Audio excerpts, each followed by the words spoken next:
At WWDC, Apple announced the next generation of iOS, iOS 16, coming to everybody later this fall. Hey everyone, I'm Parikshit and welcome to the channel. I've got my hands on the developer beta, so in this video, I'm going to be showing you everything that's new in iOS 16, including a few things that Apple didn't mention on stage. So let's get straight into it.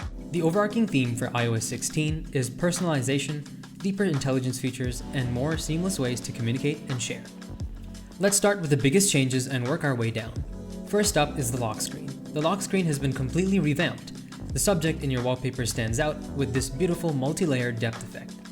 You can also customize the font, the color, the date and time, add mini widgets to get information like weather, battery levels, alarms, reminders, time zones, events, and much more at a glance.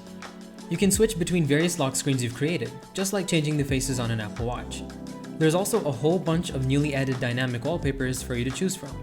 These lock screens can also be tied to different focus modes, so you can have work-related notifications in your work focus and personal notifications in your personal focus.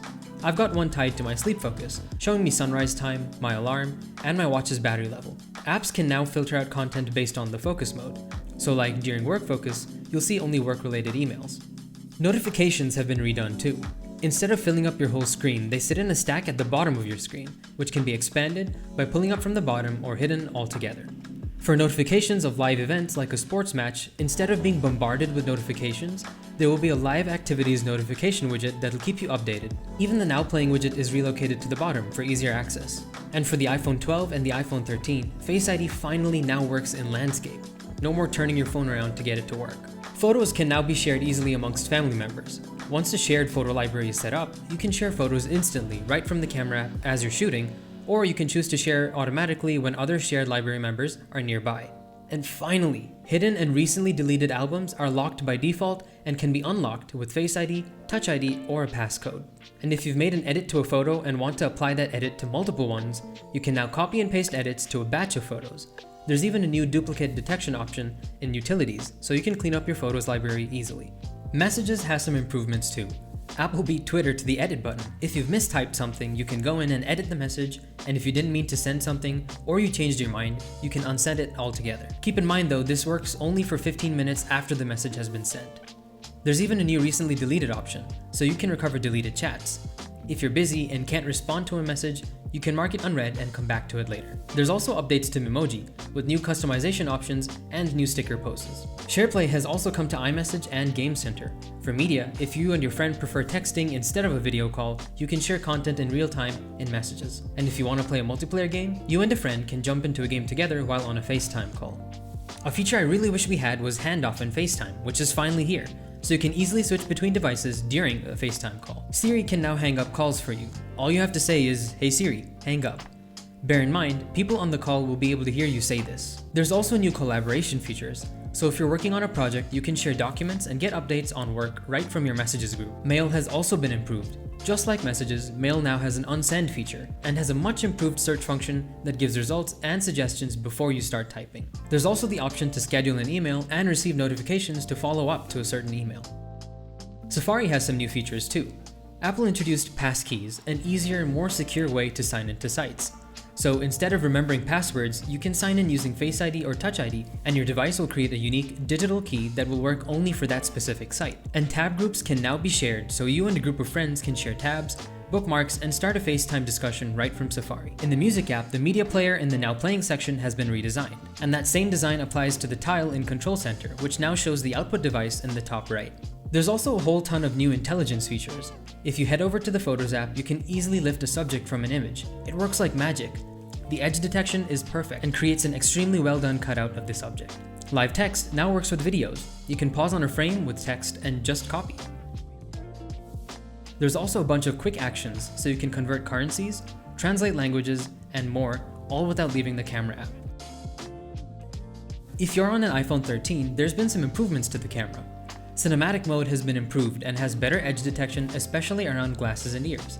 Portrait mode has also been improved and adds blur to foreground elements in a photograph, making the depth effect much more natural. Spatial audio can now be personalized. Using the sensor on the front of your iPhone, the iPhone will guide you through a quick and simple setup process where it'll scan the geometry of your ears to provide a better sounding spatial audio effect. Here's the setup in action. It's really simple. CarPlay has undergone a major redesign, supporting multiple displays and gaining even closer integration with your car, so it can display everything on your dashboard. You can customize the look and feel of the dashboard with multiple themes. There's a lot of cool features. Apple is making car software like no one else. This software is cool and all, but can we see the hardware for it, Apple? Apple Car, soon, please? Dictation and the keyboard have some enhancements too. You can now switch seamlessly between dictation and typing to enter, replace, or edit text. Dictation is smarter now and can add automatic punctuation based on your speaking, and can add emojis when specified. You can also turn on haptic feedback for the keyboard, which feels great on an iPhone. The Fitness app is now available for the iPhone even if you don't have an Apple Watch. It uses the iPhone's motion sensors to track your steps, distance, and third-party workout apps can give you an estimate of your calories to contribute to your daily move goal.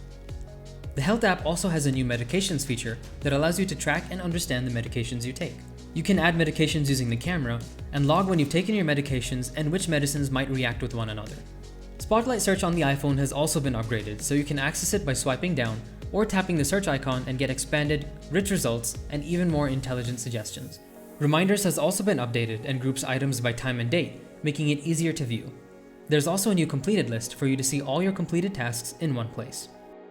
Now, Notes can be locked with your iPhone's passcode instead of a different passcode. Maps picks up a new multi-stop routing feature and the ability to check transit cards and fares all without leaving the app. Apple Pay introduces a new Pay Later feature, allowing you to split the cost of any purchase into 4 payments with no interest. You can even track orders and share keys in Wallet.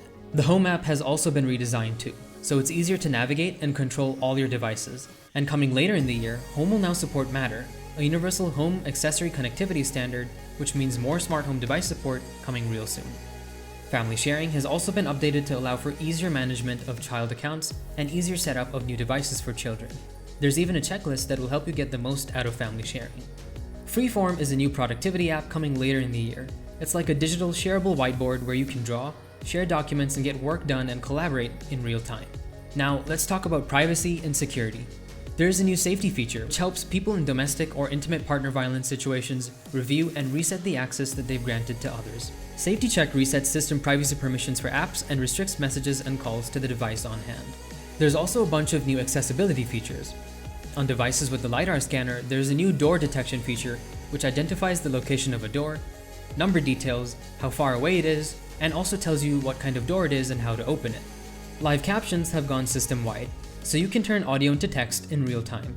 And if you've got motor or physical disabilities and you find it hard to use your Apple Watch, you can now mirror and control Apple Watch straight from your iPhone. The same applies for gaming controllers. You can set up an extra one so you can team up with a friend or a care provider. That's it for the features list. Finally, let's talk about device compatibility because there is a big change here. Support for the iPhone 6s and the first generation SE have finally been discontinued. And while that was expected, it was kind of a shock to see the support for the iPhone 7 discontinued as well.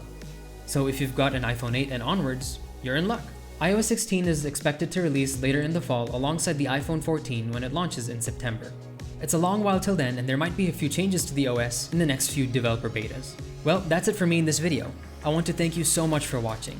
Hit the like button if you found this video helpful, and smash that subscribe button and ring the notification bell so you don't miss any future videos. Oh, and share this video with a friend. It means the world to me. Once again, thank you so much for watching, and I'll see you in the next one.